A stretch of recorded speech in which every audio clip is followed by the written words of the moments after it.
ಎಲ್ಲರೂ ನಮಸ್ಕಾರ. So forgiveness ಬಗ್ಗೆ ನಾನು ಮಾತಾಡ್ತಾ ಇದ್ದೀನಿ. ಫರ್ಗಿವ್ನೆಸ್ ಬೇರೆಯೊಬ್ಬರನ್ನ ಫರ್ಗಿವ್ ಮಾಡೋದಲ್ಲ, ನಮ್ಮನ್ನ ನಾವೇ ಫರ್ಗಿವ್ ಮಾಡ್ಕೊಳೋದು. ಯಾಕಂದ್ರೆ ಬೇರೆಯೊಬ್ಬರಿಗೋಸ್ಕರ ನಾವು ತುಂಬಾನೇ ಅಡ್ಜಸ್ಟ್ ಮಾಡ್ಕೊಂಡಿರ್ತೀವಿ ಅಂಡ್ ಆಲ್ಸೋ ಬೇರೆಯೊಬ್ಬರಿಗೋಸ್ಕರ ನಮಗ್ ನಾವು ತುಂಬಾನೇ ಹರ್ಟ್ ಮಾಡ್ಕೊಂಡಿರ್ತೀವಿ. ಫಿಸಿಕಲಿ ಆಗಿರ್ಲಿ, ಮೆಂಟಲಿ ಆಗಿರ್ಲಿ ಅಂಡ್ ಆಲ್ಸೋ ಸ್ಪಿರಿಚುವಲಿನೂ ಆಗಿರ್ಬೋದು. ನಮ್ಗೆ ಇಷ್ಟ ಇಲ್ದಿದ್ ಕೆಲ್ಸನ ಮಾಡಿರ್ತೀವಿ, ಅಂದ್ರೆ ಕೆಟ್ಟ ಎನರ್ಜೀಸ್ನ ನಾವು ತಗೊಂಡಿರ್ತೀವಿ ಬೇರೆಯೊಬ್ಬರಿಂದ. ಸೊ ಇದೆಲ್ಲ ನಮಗ್ ನಾವ್ ಮಾಡ್ಕೊಂಡಿರೋ ಅಂತ ಹರ್ಟ್ಸ್. ಸೊ ಅದು ಚಿಕ್ಕ ವಯಸ್ಸಿಂದ ಸಾಕಷ್ಟು ಇರುತ್ತೆ, ಆ ಬರ್ಡನ್ ಸಾಕಷ್ಟು ಇರುತ್ತೆ. ಸೊ ನೀವ್ ಯಾರಾದ್ರೂ ನಿಮ್ಗೆ ಹರ್ಟ್ ಮಾಡಿದಾಗ, ಒಂದ್ ಪರ್ಸನ್ ಹರ್ಟ್ ಮಾಡಿದಾಗ ನೀವೇನ್ ಮಾಡ್ತೀರಾ? ಅವ್ರನ್ನ ಶಮ್ಸಕ್ ನೋಡ್ತೀರಾ. ನೀವು ಫರ್ಗಿವ್ನೆಸ್ ರಿಚುವಲ್ಸ್ ಏನಾದ್ರು ಮಾಡ್ತಾ ಇದ್ರೆ ಅವ್ರನ್ನ ಪರ್ಟಿಕ್ಯುಲರ್ ಆಗಿ ಶಮ್ಸಕ್ ನೋಡ್ತೀರಾ, ಅಥವಾ ಅವರಿಂದ ದೂರ ಆಗಕ್ ಹೋಗ್ತೀರಾ? ಆದ್ರೆ ನಿಮ್ಮ ಪರಿಸ್ಥಿತಿ ಏನು? ತುಂಬಾನೇ ನೋವು ತಿಂದಿರೋರು ನೀವು. ನಿಮ್ಗೆ ಏನಾದ್ರು ಹರ್ಟ್ ಆಗಿದೆ ಅಂದ್ರೆ ನಿಮ್ಗೆ ನೀವೇ ಯಾವತ್ತಾದ್ರೂ ಸಾರಿ ಹೇಳ್ಕೊಂಡಿದೀರಾ? ಈಗ ನನ್ಗೆ ಹರ್ಟ್ ಆಗಿದ್ರೆ ನಾನೇನಾದ್ರು ಸಾರಿ ಮೋನಿಕಾ ಅಂತ ಹೇಳ್ಕೊಂಡಿದ್ದೀನ? ಸೊ ನಾನ್ ಹೇಳ್ಕೊಂಡಿರಲ್ಲ. ನನ್ಗೆ ಆ ರಿಚುವಲ್ ಗೊತ್ತಾದ್ಮೇಲೆ ನಾನು ಹೇಳ್ಕೊಂಡಿರ್ತೀನಿ. ಬಟ್ ಅದಕ್ಕಿಂತ ಮುಂಚೆ ನಾನು ಯಾವತ್ತು ನಾನೇ ಸಾರಿ ಹೇಳ್ಕೊಂಡಿರಲ್ಲ. ಅದ್ರ ಬದಲು ಬೇರೆಯೊಬ್ಬರಿಗೆ ಹರ್ಟ್ ಆಗಿದೇನೋ ಅಂತ ಹೋಗಿ ಬೇರೆಯೊಬ್ಬರಿಗೆ ಸಾರಿಯನ್ನ ಕೇಳಿರ್ತೀನಿ, ಅವ್ರಿಗೆ ಸಮಾಧಾನ ಮಾಡಿರ್ತೀನಿ. ಬಟ್ ದೆನ್ ನನ್ಗೆ ಯಾರು ಸಮಾಧಾನ ಮಾಡ್ತಾರೆ? ಸೊ ನಾನು ಫಸ್ಟ್ ನನ್ಗೆ ಸಮಾಧಾನ ಮಾಡ್ಕೊಬೇಕಾಗತ್ತೆ. ಇನ್ನೊಂದು ನಾವೇನ್ ತಪ್ಪು ಮಾಡ್ತೀವಿ ಅಂದ್ರೆ, ಬೇರೆಯೊಬ್ರು ಬಂದು ನಮ್ಗೆ ಸಮಾಧಾನ ಮಾಡ್ಲಿ, ಆವಾಗ ಸಮಾಧಾನ ಆಗೋಣ ಅಂತ ಆ ಪೇನ್ ನ ಒತ್ತರಿಸಿಟ್ಕೊಂಡಿರ್ತೀರಾ. ಸೊ ಬೇರೆಯೊಬ್ರು ಬಂದ್ ಸಮಾಧಾನ ಮಾಡೋದಿಲ್ಲ. ಸೊ ಒಬ್ಬೊಬ್ರು ಬಂದ್ ಮಾಡಿದ್ರು ಮತ್ತೆ ಮತ್ತೆ ಅವರೇ ಬಂದ್ ಮಾಡ್ಬೇಕು ಅನ್ಸುತ್ತೆ. ಆಗ ನಿಮ್ಮ ಬಾಡಿ ಪರಿಸ್ಥಿತಿ ಏನು, ನಿಮ್ಮ ಮನಸ್ಸಿನ ಪರಿಸ್ಥಿತಿ ಏನು, ನಿಮ್ಮ ತಲೆ ಪರಿಸ್ಥಿತಿ ಏನು? ಸೊ ಇದೆಲ್ಲ ಮಿಕ್ಸ್ ಎಮೋಷನ್ಸ್ ನಿಮ್ಮನ್ನ ಟ್ರಬಲ್ ಮಾಡ್ತಾ ಇರುತ್ತೆ. ನೀವು ಬೇರೆ ಕಡೆ ಎಲ್ಲೆಲ್ಲೋ ಹೋಗಿ ಆ ಪ್ರಾಬ್ಲಮ್ಸ್ ಸೊಲ್ಯೂಷನ್ಸ್ ಹುಡುಕ್ತೀರಾ, ಅಥವಾ ಡಾಕ್ಟರ್ಸ್ ಹತ್ರ ಹೋಗ್ತೀರಾ, ಅಥವಾ ಆಸ್ಟ್ರಾಲಜರ್ಸ್ ಹತ್ರ ಹೋಗ್ತೀರಾ.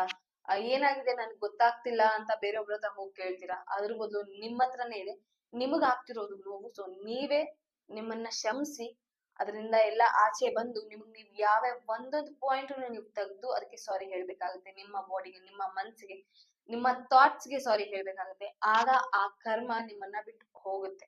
ಸೊ ನೀವು ಆ ತಪ್ಪನ್ನ ನೀವು ತಿದ್ಕೊಂಡು ನೀವೇ ಸಾರಿ ಕೇಳಲಿಲ್ಲ ಅಂದ್ರೆ, ಸೊ ಅದು ಮತ್ತೆ ಮತ್ತೆ ರಿಪೀಟ್ ಆಗ್ತಾ ಇರುತ್ತೆ. ನೀವು ಅದರಿಂದ ಪಾಠ ಕಲ್ತಿಲ್ಲ ಅಂದ್ರೆ ಮತ್ತೆ ಮತ್ತೆ ರಿಪೀಟ್ ಆಗ್ತಾ ಇರುತ್ತೆ, ನಿಮ್ಗೆ ಹರ್ಟ್ ಆಗ್ತಾನೆ ಇರುತ್ತೆ. ಸೊ ಆ ಕರ್ಮನ ಅಲ್ಲೇ ಮುಗಿಸ್ಬೇಕಾಗುತ್ತೆ. ನೀವು ಅದನ್ನ ಕ್ಯಾರಿ ಫಾರ್ವರ್ಡ್ ಮಾಡ್ಕೊಂಡು ಹೋಗ್ತಾ ಇರೋದಲ್ಲ. ಅಥವಾ ನೀವ್ ಅದನ್ನ ಮನ್ಸಲ್ಲೇ ಇಟ್ಕೊಂಡಿದ್ರೆ ಏನಾಗುತ್ತೆ, ನಿಮ್ಗೆ ಅದು ಹರ್ಟ್ ಮಾಡ್ತಾನೆ ಇರುತ್ತೆ, ಅದು ನೆನ್ಪು ಆಗ್ತಾನೆ ಇರುತ್ತೆ. ಒಬ್ಬೊಬ್ಬರಿಗೆ, ತುಂಬಾ ಜನಕ್ಕೆ ಎಷ್ಟೊಂದ್ ಜನಕ್ಕೆ ಏನಂದ್ರೆ ಬಾಡಿ ಟ್ಯಾಂಟ್ರಮ್ಸ್ ತೋರ್ಸುತ್ತೆ. ಒಬ್ಬರಿಗೆ ಟ್ಯಾಂಟ್ರಮ್ಸ್ ತೋರ್ಸ್ದಿರ ಇರೋರು ಯಾರು ಇಲ್ಲ. ಸೊ ಟ್ಯಾಂಟ್ರಮ್ಸ್ ತೋರಿಸುತ್ತೆ ಬಾಡಿ. ಸೊ ನೀವು ತಿಳ್ಕೊಬೇಕಾಗುತ್ತೆ, ನಂಗೆ ಈ ಪ್ರಾಬ್ಲಮ್ ಆಗ್ತಿದೆ, ಸೊ ಅದಕ್ಕೋಸ್ಕರ ನಂಗೆ ಈ ತರ ನಮ್ ಬಾಡಿ ಟ್ಯಾಂಟ್ರಮ್ಸ್ ತೋರಿಸ್ತಿದೆ, ನಾನು ಅದಕ್ಕೆ ಏನಾದ್ರು ಸೊಲ್ಯೂಷನ್ಸ್ ಹುಡ್ಕೊಬೇಕು.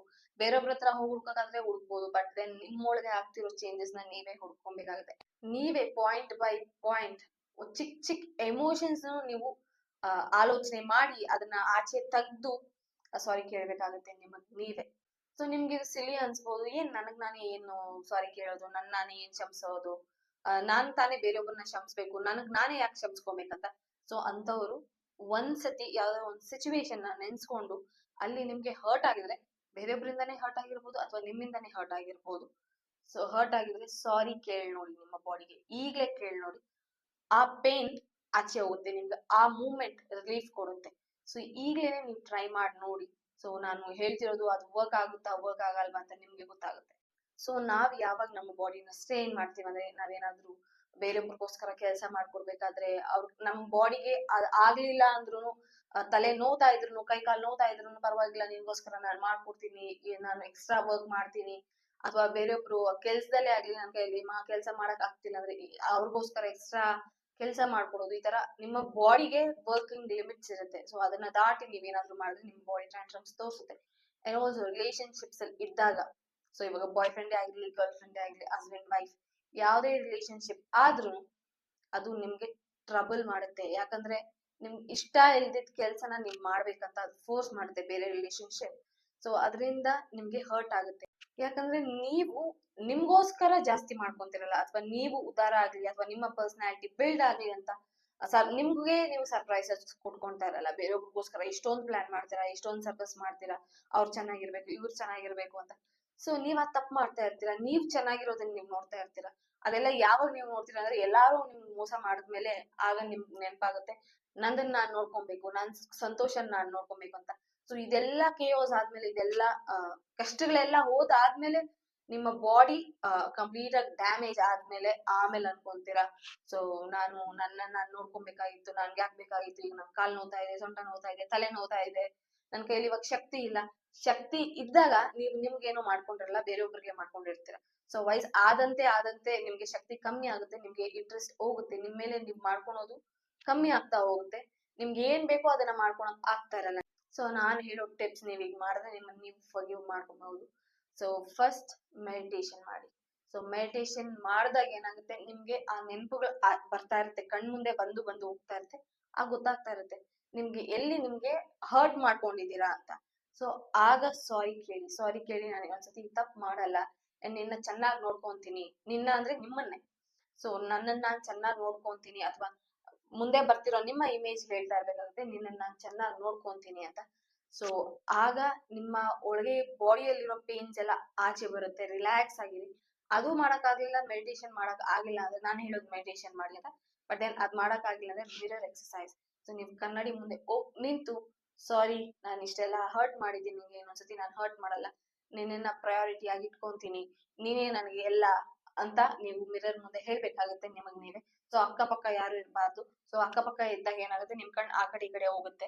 ಸೊ ಯಾರು ಇಲ್ದಾಗ ಅಥವಾ ಕನ್ನಡಿಗೆ ನೀವ್ ಮಾತ್ರ ಕಾಣಿಸ್ಬೇಕು. ಅದು ಆಗ್ಲಿಲ್ಲ ಅಂದ್ರೆ ನಿಮ್ಮ ಮೊಬೈಲ್ ಅಲ್ಲಿ ನಿಮ್ ಪಿಕ್ಚರ್ಸ್ ಇರುತ್ತೆ. ಸೊ ನೀವ್ ಯಾವಾಗ್ಲೂ ಸಂತೋಷವಾಗಿದ್ದ ಪಿಕ್ಚರ್ ನ ನೋಡಿ ಆಗ ಹೇಳ್ಬೇಕಾಗುತ್ತೆ, ಸಾರಿ ನೀನ್ ಹೀಗಿದ್ದೆ, ನಾನು ಈ ತರ ಸಪ್ಪಗ್ ಮಾಡ್ಬಿಟ್ಟಿದೀನಿ, ನಿನ್ನ ಕಂಪ್ಲೀಟ್ ಆಗಿ ಚೇಂಜ್ ಮಾಡ್ಬಿಟ್ಟಿದೀನಿ, ನಿನ್ನ ಮತ್ತೆ ವಾಪಸ್ ತರ್ತೀನಿ, ನಿನ್ನ ಚೆನ್ನಾಗಿ ನೋಡ್ಕೊಂತೀನಿ ಅಂತ ನಿಮಗ್ ನೀವೇ ಪ್ರಾಮಿಸ್ ಮಾಡ್ಕೊಬೇಕಾಗತ್ತೆ. ಒಂದೊಂದು ನಿಮಗ್ ಗೊತ್ತಾಗಲ್ಲ, ಬಟ್ ದೆನ್ ನಿದ್ದೆ ಮಾಡಿ ಎದ್ದ ಮೇಲೆ ನಿಮ್ಗ್ ನೀವೇ ಹೇಳ್ಕೊಳ್ಳಿ ಮಲ್ಗಕ್ಕಿಂತ ಮುಂಚೆನೋ, ನೀನೇನ್ ನನ್ಗೆ ಹರ್ಟ್ ಮಾಡಿದೀನೋ ಅದೆಲ್ಲ ನೆನಪಾಗ್ಲಿ ನನ್ಗೆ, ಸೊ ನಾನ್ ಸಾರಿ ಕೇಳ್ತೀನಿ, ನಾನ್ ಫರ್ಗಿವ್ ಮಾಡ್ಕೊಂತೀನಿ ಅಂತ ಹೇಳಿದಾಗ ಅದೆಲ್ಲ ಆಚೆ ಬರುತ್ತೆ. ಇದನ್ನ ನಿಮ್ಮ ಬ್ರೈನ್ ತುಂಬಾ ಚೆನ್ನಾಗಿ ಮಾಡುತ್ತೆ, ನೆನಪುಗಳನ್ನ ಆಚೆ ಹಾಕುತ್ತೆ ನೀವ್ ಕೇಳಿದಾಗ. ಎಕ್ಸಾಂಪಲ್, ನೀವೇನಾದ್ರೂ ಗವರ್ಮೆಂಟ್ ಆಫೀಸ್ಗೆ ಹೋಗಿರ್ತಾರೆ, ನಿಮ್ಗೆ ಏನಾದ್ರು ಒಂದು ಡಾಕ್ಯುಮೆಂಟ್ ಬೇಕು, ಅಲ್ಲಿ ಎಲ್ಲಾ ಲೋಡ್ ಮಾಡಿರ್ತಾರೆ, ಆಗ ನೀವೇನ್ ಮಾಡ್ತೀರಾ, ಈ ಪರ್ಟಿಕ್ಯುಲರ್ ಡಾಕ್ಯುಮೆಂಟ್ ಬೇಕು ಅಂತ ಹೇಳಿದಾಗ ಏನಾಗುತ್ತೆ, ಆ ಪರ್ಟಿಕ್ಯುಲರ್ ಡಾಕ್ಯುಮೆಂಟ್ ಕೊಡ್ತಾರೆ. ಅದೇ ರೀತಿ ನಿಮ್ಮ ಬ್ರೈನ್ಗೆ ನೀವು ನಂಗೆ ಇದು ಹರ್ಟ್ ಯಾವಾಗ ಮಾಡಿದೆ ಅಂತ ಹೇಳಿದಾಗ ನಿಮ್ಮ ಬ್ರೈನ್ ಹುಡುಕಿ ಅದನ್ನ ಆಚೆ ಹಾಕ್ತೆ, ನಿಮ್ಗೆ ನೆನಪು ಬರ್ಸುತ್ತೆ.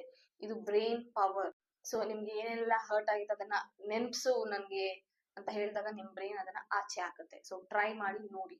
ಸೊ ನೀವ್ ಫರ್ಗಿವ್ನೆಸ್ ಮಾಡಿದಾಗ ನಿಮ್ಗೆ ಏನೆಲ್ಲ ಉಪಯೋಗಗಳು ಅಂದ್ರೆ, ಸ್ಪಿರಿಚುವಲ್ ಗ್ರೋತ್ ಇರುತ್ತೆ. ಸೊ ನೀವು ಈ ಜನ್ಮದಲ್ಲಿ, ಸೊ ಇದು ಸ್ವಲ್ಪ ಸ್ಪಿರಿಚುವಲ್ ಆಗಿರುತ್ತೆ, ಸೊ ನೀವ್ ಈ ಜನ್ಮದಲ್ಲಿ ಏನಾದ್ರೂ ನಿಮ್ಮನ್ನೇ ನೀವು ಕ್ಷಮಿಸ್ಕೊಂಡಿಲ್ಲ ಅಂದ್ರೆ, ಅಥವಾ ಬೇರೊಬ್ರು ಹರ್ಟ್ ಮಾಡಿರೋದನ್ನ ನೀವು ಕ್ಯಾರಿ ಮಾಡ್ತಾ ಇದ್ರೆ, ಅದು ಮುಂದಿನ ಜನ್ಮಕ್ಕೂ ಕ್ಯಾರಿ ಆಗುತ್ತೆ. ಅದೇ ರೀತಿ ಇರ್ತೀರಾ ನೀವು, ಈಗ ಹೇಗಿದ್ದೀರೋ ಅದೇ ರೀತಿ ಮುಂದಿನ ಜನ್ಮದಲ್ಲೂ ಕ್ಯಾರಿ ಫಾರ್ವರ್ಡ್ ಮಾಡ್ಕೊಂಡು ಹೋಗ್ತಿರ್ತೀರ. ಆಗ ನಿಮ್ಗೆ ಗೊತ್ತಿರಲ್ಲ, ಈಗಾದ್ರೂ ನಿಮ್ ಪ್ರಾಬ್ಲಮ್ಸ್ ಏನೇನಂತ ಗೊತ್ತಿರುತ್ತೆ, ಅದನ್ನ ನೀವು ಸರಿ ಮಾಡ್ಬೋದು. ಮುಂದಿನ ಜನ್ಮಕ್ಕೆ ಹೋದಾಗ ನಿಮ್ಗೆ ಏನ್ ಪ್ರಾಬ್ಲಮ್, ಯಾಕೆ ಹಿಂಗ ಆಗ್ತಿದೆ, ನನ್ ಬಾಡಿಗೆ ಏನ್ ಆಗ್ತಿದೆ ಅಂತ ನಿಮ್ಗೆ ಗೊತ್ತಾಗಲ್ಲ. ನಿಮ್ಮ ಸೋಲ್ ಅದನ್ನ ಕ್ಯಾರಿ ಮಾಡ್ತಾ ಇರುತ್ತೆ. ನಾನು ಕ್ರೌನ್ ಚಕ್ರ ವಿಡಿಯೋ ಮಾಡಿದಾಗ ನಾನು ಹೇಳಿದ್ದೆ, connecting to higher self. So higher self ಅಂದ್ರೆ ನಾವೇ, ನಮ್ಮ ಸೋಲ್ ಕನೆಕ್ಷನ್. ಸೊ ನಮ್ಮ ಸೋಲ್ ಪ್ರೆಸೆಂಟ್ ಆಗಿರುತ್ತೆ ನಮ್ಮಲ್ಲಿ, ಅಂಡ್ ಆಲ್ಸೋ ಆ ಸೋಲ್ ಎಷ್ಟೋ ಜನ್ಮ ದಾಟ್ಕೊಂಡ್ ಬಂದಿರುತ್ತೆ. ಸೊ ಅದಕ್ ಗೊತ್ತಿರುತ್ತೆ ಕ್ವೆಶನ್ಸ್ ಏನೇನು, ಅಥವಾ ಪ್ರಾಬ್ಲಮ್ಸ್ ಏನೇನು, ಏನೇನಿಂದ ನನ್ಗೆ ಹರ್ಟ್ ಆಯ್ತು, ಯಾವ್ದನ್ನ ನಾನ್ ಕ್ಯಾರಿ ಫಾರ್ವರ್ಡ್ ಮಾಡ್ತಾ ಇದ್ದೀನಿ, ಯಾವೆಲ್ಲ ಸೊಲ್ಯೂಷನ್ಸ್ ನಾನ್ ಮಾಡ್ಕೊಬೇಕು ಅಂತ ಒನ್ ಬೈ ಒನ್ ಅದು ನಮ್ಗೆ ಗೈಡ್ ಮಾಡ್ತಾ ಇರುತ್ತೆ. ಸೊ ಇದೆಲ್ಲ ಹೊಸದಾಗಿರ್ಬೋದು, ಬಟ್ ದೆನ್ ಸೋಲ್ ಇರುತ್ತೆ, ಸೋಲ್ ಜರ್ನೀಸ್ ಇರುತ್ತೆ. ಸೊ ನಾವ್ ಕನೆಕ್ಷನ್ ಮಾಡ್ಕೊಂಡಾಗ ನಮ್ಗೆ ಆನ್ಸರ್ಸ್ ಸಿಗುತ್ತೆ, ನಮ್ಮ ಸಬ್ ಕಾನ್ಶಿಯಸ್ ಮೈಂಡ್ ಆಚೆ ಆಗ್ತಾ ಇರುತ್ತೆ. ಸೊ ನೀವು ಇದನ್ನ ಕ್ಯಾರಿ ಫಾರ್ವರ್ಡ್ ಮಾಡೋ ಬದಲು, ಈ ಜನ್ಮದಲ್ಲಿ ನಿಮ್ ಪ್ರಾಬ್ಲಮ್ಸ್ ಏನಂತಾನು ಗೊತ್ತು, ಸೊಲ್ಯೂಷನ್ಸ್ ಏನಂತಾನು ಗೊತ್ತು. ಸೊ ಅದನ್ನ ಯಾವ್ದು ಮನ್ಸಲ್ಲಿ ಇಟ್ಕೊಂಡಿರಾ ಅದನ್ನ ಆಚೆ ಹಾಕಿ. ಸೊ ಫರ್ಗಿವ್ ಮಾಡಿ, ಫರ್ಗಿವ್ನೆಸ್ ನಿಮ್ಗೋಸ್ಕರ ಮಾಡ್ಕೊಳ್ಳಿ. ಸೊ ಇನ್ನೊಂದು ಬಂದು inner peace. Inner peace is very important. ನಮ್ಗೆ ಇನ್ನರ್ ಪೀಸ್ ಇದ್ರೆ ಮಾತ್ರ ನಮ್ಗೆ ಮುಂದಿನ ಜನ್ಮದಲ್ಲಿ ಹೊಸ ಜೀವನ ಸಿಕ್ಕೋದು. ನಾವು ಈ ಜನ್ಮದಲ್ಲಿ ಏನೇನ್ ಪಾಪ ಮಾಡಿದ್ವು, ಅಥವಾ ಓದೋ ಜನ್ಮದಲ್ಲಿ ಏನೆಲ್ಲ ಪಾಪ ಮಾಡಿದ್ವು, ಅಥವಾ ಏನೆಲ್ಲ ಹರ್ಟ್ಸ್ ಇಟ್ಕೊಂಡು ಕ್ಯಾರಿ ಮಾಡ್ತಾ ಇದ್ವು, ಅದನ್ನ ಆದಷ್ಟು ಈ ಜನ್ಮದಲ್ಲೇ ಎಲ್ಲ ಕ್ಲಿಯರ್ ಮಾಡ್ಕೊಳಕ್ ಹೋಗಿ ನೋಡಿ. ಬಟ್ ನೀವು ಅದನ್ನ ಹಾಗೆ ಇಟ್ಕೊಂಡು, ಆ ಗ್ರಜ್ನ ಇಟ್ಕೊಂಡು ಮುಂದಿನ ಜನ್ಮಕ್ಕೂ ಹೋಗ್ತೀನಿ ಅಂದ್ರೆ, ಅದು ಮುಂದಿನ ಜನ್ಮದಲ್ಲೂ ನೀವು ಕ್ಯಾರಿ ಮಾಡ್ತಾ ಇರ್ತೀರಾ. So inner peace is very important. For example, ನಿಮ್ಗೆ ಟೀಚರ್ ಹೋಮ್ ವರ್ಕ್ ಕೊಟ್ಟಿರ್ತಾರೆ. ಸೊ ಹೋಮ್ ವರ್ಕ್ ಕೊಟ್ಟಿದ್ದಾಗ ಏನಾಗುತ್ತೆ, ನೀವ್ ಅದನ್ನ ಮುಗಿಸ್ಬೇಕು, ಸಾಕಷ್ಟು ಹೋಮ್ ವರ್ಕ್ಸ್ ಇರುತ್ತೆ. ನೀವು ಆ ಹೋಮ್ ವರ್ಕ್ ಮುಗಿಸ್ದಾದ್ಮೇಲೆ ನಿಮ್ ಪೀಸ್ ಆರಾಮಾಗಿರುತ್ತೆ, ನಿಮ್ ತಲೆ ಆರಾಮಾಗಿರುತ್ತೆ, ಬೇರೆ ಕೆಲ್ಸಗಳು ನೀವ್ ಮಾಡ್ತಾ ಹೋಗ್ಬೋದು. ಅಥವಾ ನೀವು ಒಂದ್ ಹೋಮ್ ವರ್ಕ್ ಇಟ್ಕೊಂಡ್ರು ನೀವು ಬೇರೆ ಕೆಲಸ ಮಾಡಕ್ ಹೋದ್ರೆ ಅದು ತಲೆಯಲ್ಲಿ ಕಾಡ್ತಾ ಇರುತ್ತೆ. ಸೊ ಅದಕ್ಕೆ ಎಲ್ಲಾನು ಇದೇ ಜನ್ಮದಲ್ಲಿ ಮುಗಿಸ್ಬಿಡಿ ಅಂಡ್ ಎಲ್ಲಾನು ಈ ಟೈಮಲ್ಲಿ ನಿಮ್ಗೆ ಏನೇನ್ ಪ್ರಾಬ್ಲಮ್ಸ್ ಇದೆಯೋ ಅದನ್ನೆಲ್ಲ ಈ ಟೈಮಲ್ಲೇ ಮುಗಿಸ್ಬಿಟ್ಟಾಗ ಏನಂದ್ರೆ ಹೊಸ ಜೀವನ ಮುಂದಿನ ಜನ್ಮದಲ್ಲಿ ಸ್ಟಾರ್ಟ್ ಮಾಡ್ಬೋದು. ಅಥವಾ ಈ ಜನ್ಮದಲ್ಲೇ ನೀವು ಬೇಗ ಈಗ್ಲೇ ನಾನು ಏನಾದ್ರು ನನ್ನ ಪ್ರಾಬ್ಲಮ್ಸ್ ನನ್ನ ಹೋಮ್ ವರ್ಕ್ಸ್ ಏನಾದ್ರು ನಾನು ಈಗ್ಲೇ ಮುಗಿಸ್ಬಿಟ್ರೆ ನೆಕ್ಸ್ಟ್ ನಾಳೆಯಿಂದ ನಾನು ಹೊಸ ಜೀವನ ಸ್ಟಾರ್ಟ್ ಮಾಡ್ಬೋದು ಅಥವಾ ಹೊಸದಾಗಿ ನನ್ನ ಜೀವನನ ರೂಪಿಸ್ಕೊಬಹುದು, ಯಾವ್ದೇ ಅಡೆತಡೆಗಳಿಲ್ದಿರ ಅಥವಾ ಯಾವ್ದೇ ಕರ್ಮಾಸ್ ಇಲ್ದಿರ. ಸೊ ಫರ್ಗಿವ್ನೆಸ್ ನಮ್ಮನ್ನ ನಾವು ಮಾಡಿಲ್ಲ ಅಂದ್ರೆ ಅದೇನ್ ದೊಡ್ಡ ಕರ್ಮನ ಅಂದ್ರೆ ಹೌದು, ಅದು ದೊಡ್ಡ ಕರ್ಮ. ಯಾಕಂದ್ರೆ ನಮಗೆ ನಾವ್ ಈ ಬಾಡಿಯಲ್ಲಿ ಇದೀವಿ ಅಂಡ್ ನಾವ್ ಈ ಬಾಡಿಗೆ ಥ್ಯಾಂಕ್ಫುಲ್ ಆಗಿರ್ಬೇಕು, ಗ್ರೇಟ್ಫುಲ್ ಆಗಿರ್ಬೇಕು ಅಂಡ್ ಆಲ್ಸೋ ಚೆನ್ನಾಗಿ ನೋಡ್ಕೊಬೇಕು.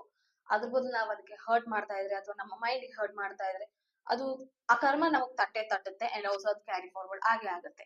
ನಿಮ್ಮ ಮನ್ಸಲ್ಲಿ ನಿಮ್ಮ ತಲೆಯಲ್ಲಿ ಏನೇನ್ ನೋವಿದ್ರು ಅದನ್ನ ಆಚೆ ಹಾಕಿ ಅದನ್ನ ಅಡ್ರೆಸ್ ಮಾಡಿ ಅದಕ್ಕೆ ಸಾರಿ ಕೇಳಿ, ಫರ್ಗಿವ್ನೆಸ್ ಕೇಳಿ. ನೀವೇ ಆಗಿರ್ಬೋದು ಅಥವಾ ಬೇರೆಯೊಬ್ಬರಿಗೆ ಆಗಿರ್ಬೋದು, ನೀವೇನಾದ್ರೂ ಹರ್ಟ್ ಮಾಡಿದ್ರೆ ಡೈರೆಕ್ಟ್ಲಿ ಇಂಡೈರೆಕ್ಟ್ಲಿ ಸಾರಿ ಕೇಳೋದ್ರಿಂದ ಏನು ತೊಂದರೆ ಆಗಲ್ಲ.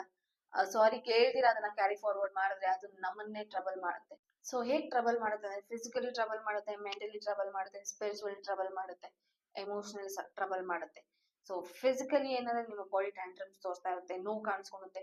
ನೀವು ಹಾಸ್ಪಿಟಲ್ ಹೋಗ್ಬಿಟ್ಟು ಎಷ್ಟೇ ಎಕ್ಸ್ರೇಸ್ ಮಾಡಿದ್ರು ಏನೇ ಮಾಡಿದ್ರು ಅದಕ್ಕೆ ಸೊಲ್ಯೂಷನ್ ಸಿಕ್ಕೋದಿಲ್ಲ. ಏನ್ ಪ್ರಾಬ್ಲಮ್ ಅಂತ ಕಂಡುಹಿಡಿಯೋದಕ್ಕೆ ಆಗೋದಿಲ್ಲ. ಸೊ ಫಿಸಿಕಲಿ ಜಾಸ್ತಿನೇ ಟ್ರಬಲ್ ಮಾಡುತ್ತೆ ಅಂಡ್ ಆಲ್ಸೋ ಮೆಂಟಲಿ ನೀವ್ ಯಾವಾಗ್ಲೂ ಅದ್ರ ಬಗ್ಗೆ ಯೋಚನೆ ಮಾಡ್ತಾ ಇರ್ತೀರಾ, ತುಂಬಾನೇ ಡಿಸ್ಟರ್ಬ್ ಮಾಡುತ್ತೆ, ನಿದ್ದೆ ಬರಲ್ಲ.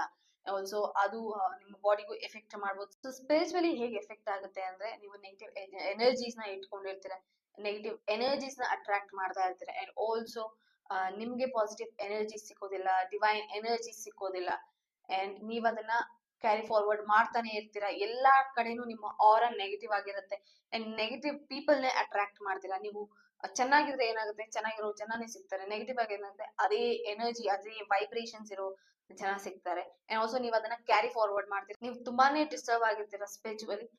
ಎಮೋಷನಲಿ ಏನಂದ್ರೆ ನೀವ್ ಯಾವಾಗ್ಲೂ ಅಳ್ತಾನೆ ಇರ್ತೀರಾ ಅಥವಾ ಯಾವಾಗ್ಲೂ ಬೇಜಾರಲ್ಲೇ ಇರ್ತೀರಾ. ಅದೇ ತರ ಎನರ್ಜೀಸ್ ನ ಅಟ್ರಾಕ್ಟ್ ಮಾಡ್ತೀರಾ, ಅದೇ ತರ ಜನರನ್ನ ಅಟ್ರಾಕ್ಟ್ ಮಾಡ್ತೀರಾ.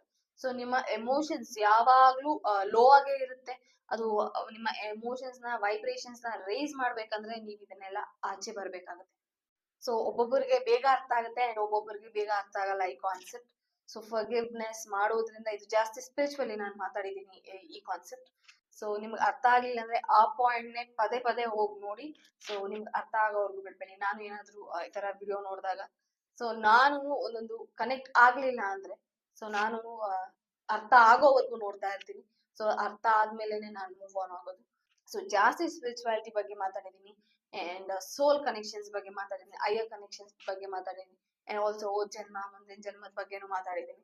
ನಿಮ್ಗೆ ಇದ್ರಲ್ಲಿ ಏನ್ ಅರ್ಥ ಆಗ್ಬೇಕಂದ್ರೆ ಒಂದೇ, ನಾನು ಇಷ್ಟೆಲ್ಲ ಎಕ್ಸ್ಪ್ಲೇನ್ ಮಾಡಿರ್ಬೋದು ಬಟ್ ನನ್ನ ಪಾಯಿಂಟ್ ಇರೋದು ಒಂದೇ, ನಿಮ್ಗೆ ನೀವು ಹರ್ಟ್ ಮಾಡ್ಕೊಳಕ್ ಹೋಗ್ಬೇಡಿ. ನಿಮಗ್ ನೀವ್ ಕ್ಷಮಿಸ್ಕೊಳ್ಳಿ. ಏನೇ ಹರ್ಟ್ ಆಗಿದ್ರು ನಿಮ್ಗೆ ಅದು ಗೊತ್ತಾಗಲ್ಲ, ಅದನ್ನ ನೀವು ಅಡ್ರೆಸ್ ಮಾಡಿ ಅಂಡ್ ಅದನ್ನ ಕ್ಷಮಿಸಿ ಅಂಡ್ ಅದರಿಂದ ನೀವು ಮುಕ್ತಿ ಪಡ್ಕೊಳ್ಳಿ. ಸೊ ನನ್ನ ಪಾಯಿಂಟ್ ಇದ್ದಿದ್ ಒಂದೇ, ಫರ್ಗಿವ್ ಮಾಡ್ಕೊಳೋದು ನಿಮ್ಮನ್ನ. ಸೊ ಇಷ್ಟ ಅರ್ಥ ಆಗಿದೆ ಅನ್ಕೊಂಡಿದೀನಿ. ಅಷ್ಟೆಲ್ಲ ಅರ್ಥ ಆಗಿಲ್ಲ ಅಂದ್ರೆ ಈ ಒಂದ್ ಪಾಯಿಂಟ್ ಅರ್ಥ ಇದೆ ಅನ್ಕೊಂತೀನಿ. ಅಂಡ್ ಯಾರೆಲ್ಲ ನನ್ನ ಚಾನೆಲ್ ಸಬ್ಸ್ಕ್ರೈಬ್ ಮಾಡ್ಲೋ ಪ್ಲೀಸ್ ಸಬ್ಸ್ಕ್ರೈಬ್ ಮಾಡಿ, ಲೈಕ್ ಮಾಡಿ, ಕಮೆಂಟ್ ಮಾಡಿ. ನಿಮ್ಗೆ ಏನ್ ಅರ್ಥ ಆಗಿಲ್ವೋ ಕಮೆಂಟ್ ಮಾಡಿ, ನಾನ್ ಅಡ್ರೆಸ್ ಮಾಡ್ತೀನಿ. ಓ ಏನ್ ಇವ್ರು ಕಮೆಂಟ್ ಅಡ್ರೆಸ್ ಮಾಡ್ತಾರಾ ಅಥವಾ ಸುಮ್ನೆ ಇಗ್ನೋರ್ ಮಾಡ್ತಾರಾ ಅಂದ್ರೆ ಇಲ್ಲ, ನಾನು ಯಾವ ಕಮೆಂಟ್ ಇಗ್ನೋರ್ ಮಾಡೋದಿಲ್ಲ, ಅಡ್ರೆಸ್ ಮಾಡ್ತೀನಿ. ಅಂಡ್ ಯಾರೆಲ್ಲ ನನ್ನ ಚಾನೆಲ್ ಸಬ್ಸ್ಕ್ರೈಬ್ ಮಾಡಿದ್ರು I am really grateful and thank you so much.